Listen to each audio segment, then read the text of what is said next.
Ko'rib turgan qop-qora mahluqiylar Jetour avlodlarining eng katta modeli bo'ladi. X95 Plus hozirda X'larning ichida eng kattasi bo'ladi. 23-yil 35 ming kilometr yurgan 1.6 turbina GDI motorda. Absolyutno buni ham kraskalari top-toza. Salonlari bilan bir qator yengil tanishib o'tamiz.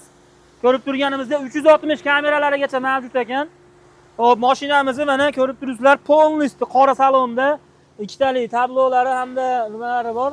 Bu yoqda mana sensorli chiroqlari, panorama tomlari, bunda ham robot korobka, elektronik ruchnik, shaybali skoroslarda ko'rib turibsizlar. Barlari ham normal o'ziga yarasha. Orqa holatlarini ham bir qator tanishib o'tamiz. Orqalari ham yaxshi ekan.